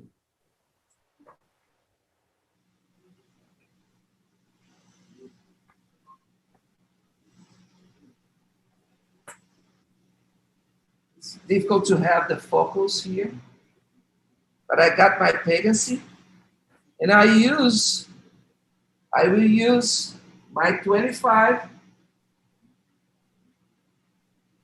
shaper file. Rồi, chúng ta tới cây thứ hai là cây 2503.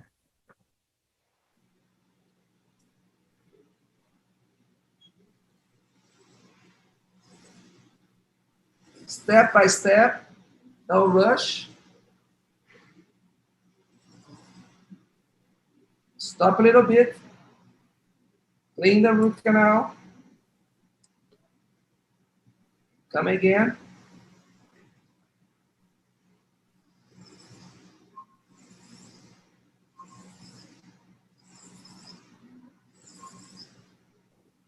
And I'm there. I go in the another canal. This root canal is very narrow. Probably I should use here 2503. Let me see if I have one here. Thì nó ống tỉ này nhỏ quá, chắc dùng cái 25-3% thôi. I use it 2501 03 to get my pay to go to the working lamp.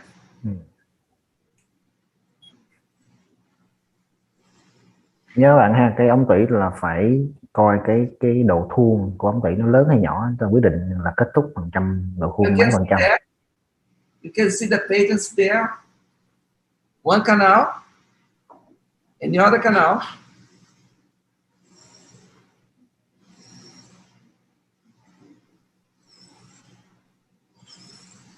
Both canals. I got both canals. 03 went there very easy. I irrigate and I use 03 with a person that pick up here. Rồi giờ thầy sẽ thử con. Yeah, I'll use the 03 paper until the working lamp, and it goes there. As you can see, I follow, as you can see in this position, I follow my original pathway. Các bạn thấy là mình đi theo cái ống tỉ nguyên thủy. Tức là sao? Tức là khi mà để cái con vào thì cái đầu con nó vô để ống gần thì nó không nằm ở phía gần mà nó nghiêng phía xa, tức là đi theo cái hướng cong của ống tỉ. In one canal, and another canal is here.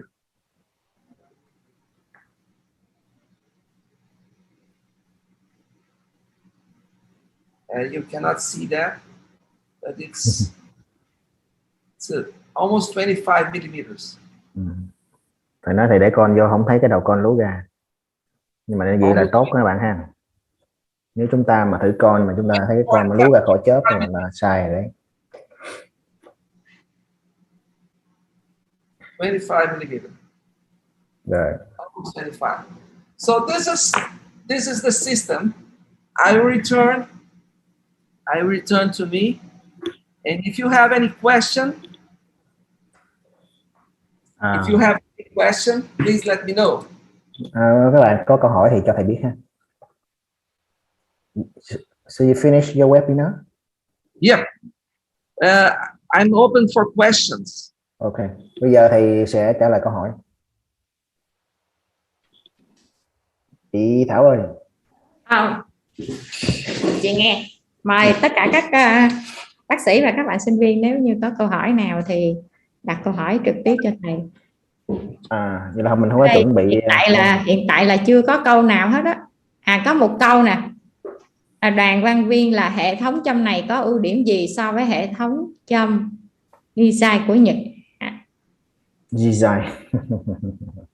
Design. Và hệ thống này có cần sử dụng máy nội nha riêng không ạ? Và em không thấy thầy cài đặt speak hay talk. Và chỉ có một người hỏi thôi. So the question, Dr. Henry? Sure, go ahead. Can you hear me? Can you hear me? Yes, perfect. So the question, they're the another kind of system of the endo file. They call design from Mani Company, Japan. So yes, can you compare the quality, the efficiency of your system with this design system? Well, I don't know I think this is the new system from Mani. Is that right? Yes. Yeah, I don't know. I saw many system once. I think our logic files is more aggressive. It's more aggressive. I mean, it's more because I saw many files just once, and it was a few weeks ago at IDS. For me, many files, they have what we call radial land. Radial land is when you grind the files, you use the diamond wheel. When you grind the files, you leave a special, how can I say? You make the design have a way to reduce the cutting. So our files, if we can compare with money, our file is more aggressive. What we have different than them is the heat treatment. Our heat treatment increased the cyclic fatigue too much. So I can stay longer inside the root canal. So I can go very slow. With the other files, because they don't have a high cyclic fatigue, if they stay too long inside the root canal, the files break itself. So if I compare with money, we are safer. Okay? Thì thầy nói là cái hệ thống châm khác nhau thì có cái nhiều đặc tính khác nhau, cũng khó so sánh lắm, tại cái design cũng là hệ thống châm mới của Mani thôi. Thì nói về nếu mà về xét về cái cùng cái mức giá tiền ấy, thì châm của thầy sẽ ưu điểm hơn, tại vì nó có cái độ mà kháng mỏi, kháng gãy cao hơn. Châm có thầy thì sẽ cho phép làm việc trong tủy nhiều hơn, thời gian lâu hơn mà không ít gãy. So another question that they don't see you use the endomotor to adjust the torque, the round speed. So okay. This is a good question. The reason, of course, you know what? I started our company producing endomotors. So I know everything about torque control. And torque control, in some ways, torque controls limited the way you are doing your root canals, because when you establish, for example, 2 newtons, we are limiting your files to work until 2 newtons. Mm-hmm. So in our files, because we don't have too much screwing, I don't know how you're gonna translate screwing, because there's not the file do not stay locked inside the root canal. Mm-hmm. I don't care too much about torque. Mm-hmm. Of course, for a 0-1 taper file, there are suggestions of torque about 1.5 newtons, and for big tapers 4 newtons. But it's not the biggest. It's not the biggest concern, because the file do not stay locked inside the root canal. Uh-huh. Thì có câu hỏi là tại sao thầy không thấy xài cái máy nội nha, rồi không thấy chỉnh độ tọt vân vân. Thì thầy nói thì lúc trước thầy xài máy nội nha, nhưng mà với hệ thống châm máy này thì không cần sử dụng máy nội nha nữa, tại vì chúng ta không cần quan tâm nhiều tới cái độ tọt.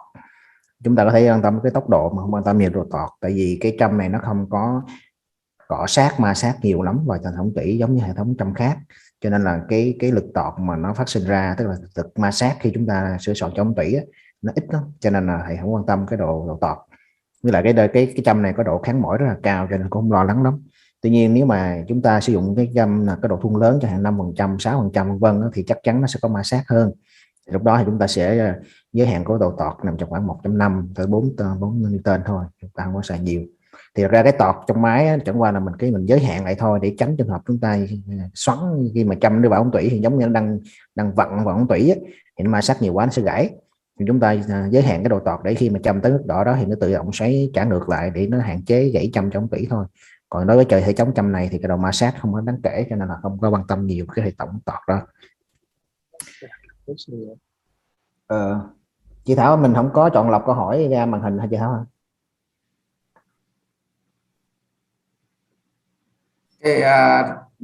Em vô cái bài list á. Để chị xem màn hình em liền. Tại thấy có nhiều câu quá rồi mình đây. Tiếp. Xem màn hình trước luôn. Just to complete my answer about torque control. Torque control is a very important feature, a very important help in case your files have a lot of screwing. Nowadays, there are several different ways to control screwing. So we have different pitch distance, variate this pitch distance.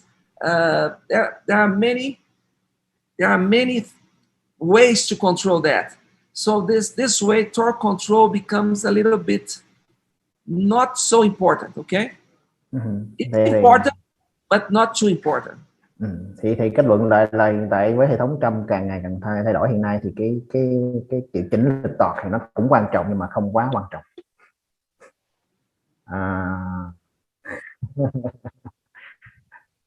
Anh Trà hỏi câu hỏi này bị hơi căng nha. So the question that in your hand on. Go ahead. In your hand on, you use your file to do a root canal reparation for the resin block, and the file is unwind. So, is it file can easily unwind like that, or there is any reason like that? Well, when you have night controlled memory nighttime, unwind is very well expected. Okay, so unwind is something that is predictable. Is predictable, but if you control your hands during the movements in and out very slow, it can happen. It's very easy identified, but it not happen too much. When we work with resin blocks, they tend to grab the debris. So it's difficult to work with resin blocks. In the natural tooth, you won't notice that. Or if you notice, you throw it away. Thì thầy nói thế này là cái châm nhớ đó, châm xử lý nhiệt á, nó có một cái đặc tính là nó sẽ bị tháo xoắn. Tất cả cái châm nào cũng tháo xoắn hết trơn các bạn ơi. Nếu mình sử dụng không đúng thì đều bị tháo xoắn cả. Thì cái việc mà tháo xoắn của châm là chuyện mà chúng ta nó sẽ xảy ra dù với châm nào thôi. Nhưng mà hồi nãy thầy nói là tại nãy mình sử dụng cái lốc nhựa đó, mà chúng ta mấy bạn nào mà có thử làm cái lốc nhựa thấy thì khi chúng ta khoan vào nhựa thì cái nhựa nó tạo ra cái mùng ra thì nó lại dính dữ lắm, nó nóng, nó chảy, nó dính, cho nên nó tạo cái lực ma sát rất là lớn lên cái châm. Cho nên là nãy thì làm cái lốc nhựa, cái châm nó bị tháo xoắn là chuyện cũng bình thường thôi. Nhưng mà nếu chúng ta sử dụng trên cái răng thật ấy, thì nó sẽ không có hiện tượng mà nó dính giống như trên cái lốc nhựa đâu. Cái thứ hai là động tác chúng ta làm từ tốn, đừng có mà cắm một phát đi từ trên xuống dưới, lực quá lớn thì nó chắc chắn nó sẽ ảnh hưởng đến châm. Như vậy kết luận là chúng ta thứ nhất là sử dụng hợp lý và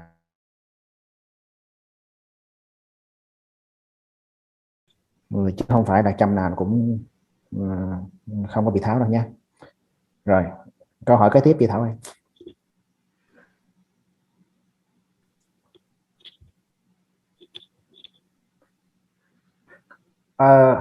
Can you see the screen, Dr. Henry? Yes. Okay, this is better. The other ones I could not read, but this one I can read. Okay. Normally, all the companies prepare the files with a safe margin for reuses. Okay, with Logic, if you use the Logic, let's talk about molars. Okay, if you have two or three regular molars, the file will work pretty well with a big safety margin. However, if you use the files in a very difficult ones, very narrow, very calcified, or very curved, I suggest you to use the new ones, like any other company. Thì trả lời câu thứ nhất là một cái châm như vậy xài được mấy cái răng. Câu này thì tôi nghĩ các bạn khi nào tham dự cái hội thảo mà châm mới nào cũng hỏi câu này hết trơn. Thì nếu khuyến cáo, thực ra nếu mà bạn ra nước ngoài thì mỗi một cái châm sử dụng là một cái răng duy nhất, xong là chúng ta vứt, chúng ta không tái sử dụng đâu nhé. Nhưng ở chúng ta thì tiết kiệm, thì thầy nói là trong trường hợp ta muốn tiết kiệm thì đó, những cái ống tỉ mình, những cái răng cối á, đang nói răng cối nha, những cái răng cối mà ống tỉ vừa phải thôi, thì chúng ta sử dụng được 2 tới 3 lần, tức là 2-3 răng. Còn nếu mà chúng ta những cái răng mà canxi hóa và ống tỉ cong quá, những cái răng phức tạp quá, thì nên theo khuyến cáo chung của thế giới là một răng một bộ châm. Well, I can the Logic file have Logic RT. The Logic RT, the design of the Logic RT are specific to remove gutta percha. So the regular Logic I use to prepare, and the Logic RT I use for re-handle. Okay. Thì còn hệ thống châm khác, hệ thống châm nội nhả lại đó, dùng để con cũ á, thì chắc re-handle treatment quá.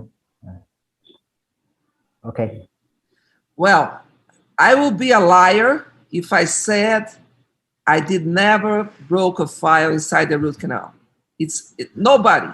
Nobody in this world which do root canals can say that. What I can tell you, the biggest reason, the most important reason, or the main factor for fracture is the number of users. So if I can suggest you keep your eyes to not use your files more than 2 molars. After that, it's a lottery. It's not easy to remove. It's not easy to bypass. All the files, all the rotary files, when you broke those files inside the root canals, they are broke screwing. So it's difficult to remove. There are some specific tools to remove, but it's another subject. Thì thầy nói là thầy sẽ là nói dối, nhưng mà thầy nói là thầy chưa làm gãy cái châm nào cho ống tỉ cả. Mà thực tế là tất cả những đường nội nha thì không, chắc chắn là không ít thì nhiều đều bị gãy châm hết trơn. Thì một trong những nguyên nhân mà thường xuyên nhất của gãy châm đó là sử dụng châm quá nhiều lần. Cho nên thầy khuyến nghị là chúng ta nếu có sử dụng lại thì một cái châm thì sử dụng 2-3 răng thôi, đừng sợ nhiều quá. Tại vì khi mà gãy ống tủy thì cái đoạn gãy là nó nằm trong tủy, cái dạng xoắn vặn, giống như chúng ta bắt vít vô trong ống tủy, cho nên cái việc mà lấy nó ra hay là bypass nó là đi lách ra khỏi bên hông cái châm gãy đi tới xuống tủy thì rất là khó khăn, và nó gây tiềm ẩn nhiều nguy cơ khác nữa. Cho nên là chúng ta nên tốt nhất là được phòng ngừa, đừng có để nó xảy ra. So I would like to thank you, Dr. Juan, for the translation. I think you are lucky guys to have this guy to translate to you. Unfortunately, I can't speak Vietnam, but I'm very happy to be with you today. Dr. Lin, I met Dr. Lin about 2 to 3 years ago, I guess, and two or three other ladies. Is that right, Lin? Yeah, exactly 3 years. Yeah, 3 years. Yes, 3 years. And I'm really happy to share my points with you. I hope you enjoy as much as I enjoy myself, and I hope to see in the future. Thank you very much. Rồi thầy rất là cảm ơn cảm ơn tôi người đã dịch cái buổi thức hôm nay. Cảm ơn bên chỗ bác sĩ Linh, thầy gặp ở đây 2-3 năm và có cơ hội để mà chúng ta có buổi webinar tối nay. Thì hy vọng một ngày gần đây thầy sẽ được đến Việt Nam và nữa chắc chị Thảo mời thầy về trường chơi hả Thảo ha. Nhưng mà chắc cái tinh thần thầy cảm ơn cái đó chắc là chúng ta đã ngưng cái phần trả lời câu hỏi ở đây đó ha. Thì thôi chị Thảo về tiếp tục cái phần kế tiếp chị Thảo. Cảm ơn các bác sĩ đã đặt câu hỏi cho thầy. Thì tại vì bây giờ cũng trễ rồi, thành ra là mình xin kết thúc buổi hội thảo ở đây. Thì các câu hỏi thì có thể ban tổ chức sẽ dịch qua tiếng Anh và gửi qua cho thầy. Thì khi thầy trả lời thì tôi sẽ phản hồi cho các bạn. Thì sau đây là đại diện cho ban tổ chức, tôi xin trao giấy chứng nhận cho thầy. Các bạn đợi tôi một chút để tôi chia sẻ màn hình.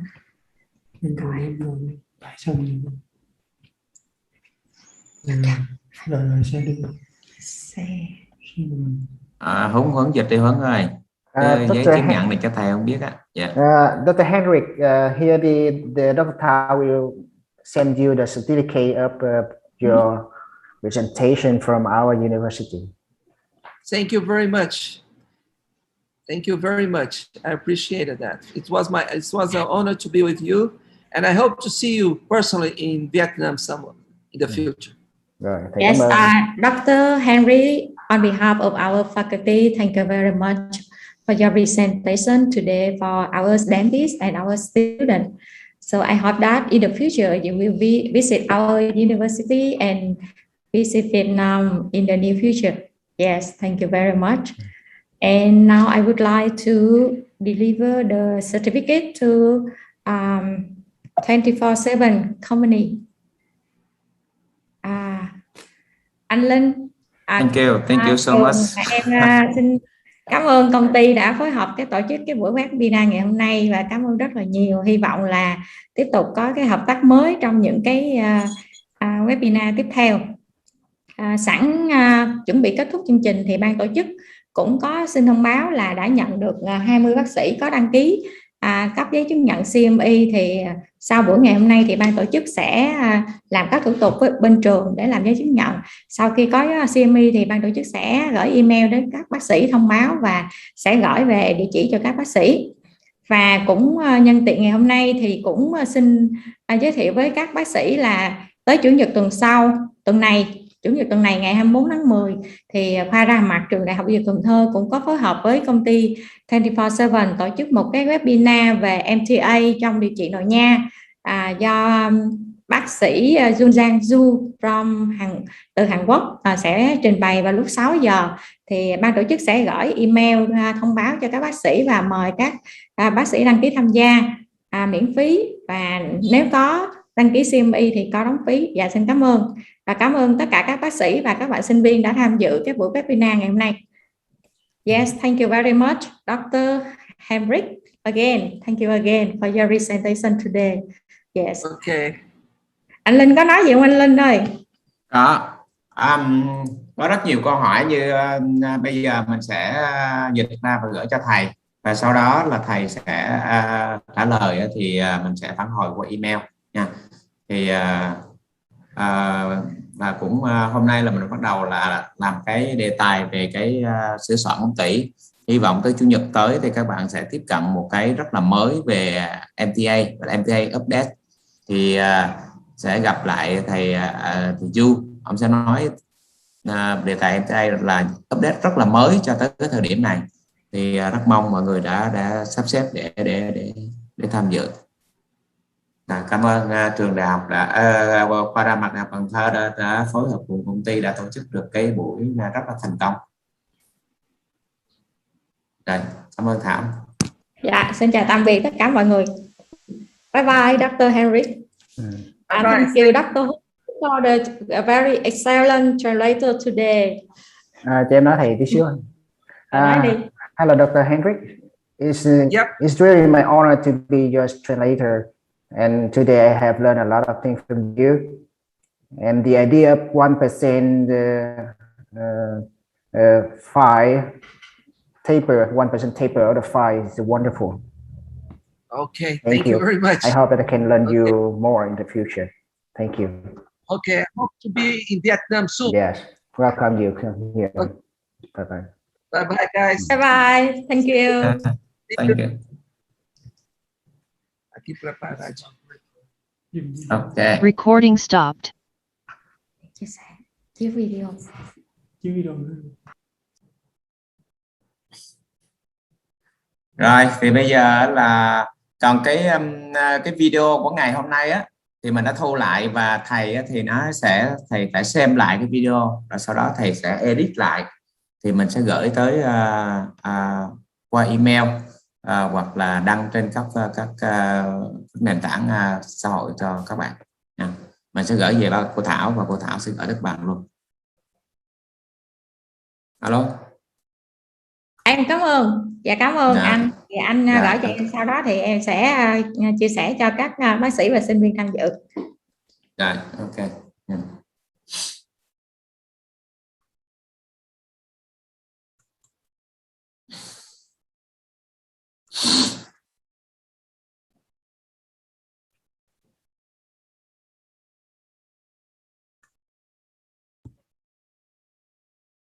Cô Thảo làm cái đường link mới chưa? Cô Thảo đường link cho cái buổi hội nghị. Dr. Ling, can you hear me? Oh yeah, I hear you, Jay. Okay. You thought something?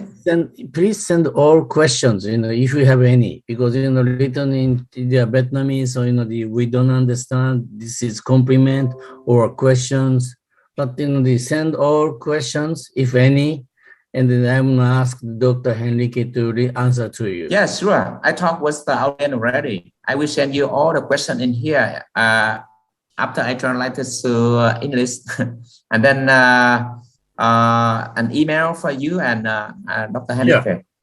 Yes, okay. Please. Thank you so much. I am very sorry about you cannot go to the panelist today. No, okay. No, it's okay. It's okay. Yeah. All But right. I think it's very success webinar. Thank you so much for you coming. Thank you so much, Dr. Henrich. Okay. Wonderful. We do it. How about a video? I will send email for you a raw material video, and then after that, after you edit that, and then after that you send back to me. After you get the permit for me to publish this video, I will send to be able to join today. Okay. Did you got me? Let me see. Yeah. Okay. Okay. Thank you so much, Day. All right. Okay. Take care. Okay. Thank you.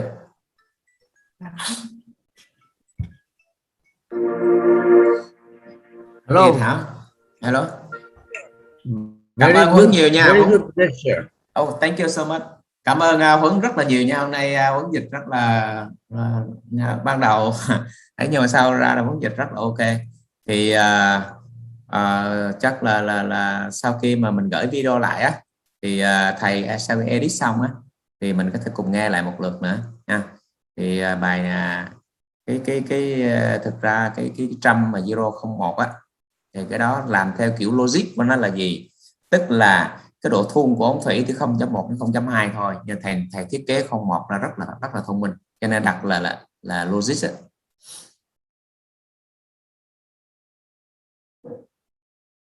Alo.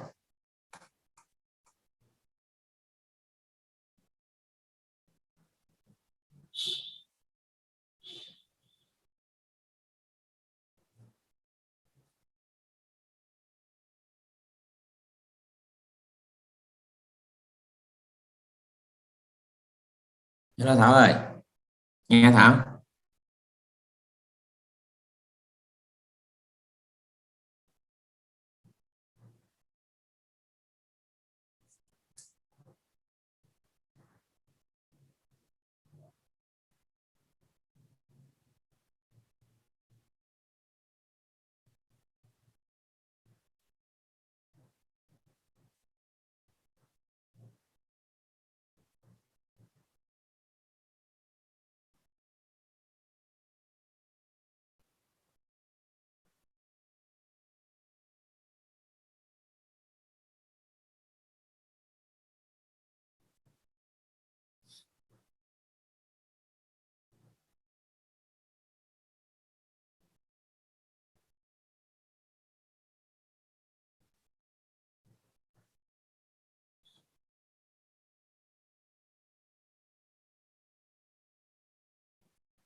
Alo.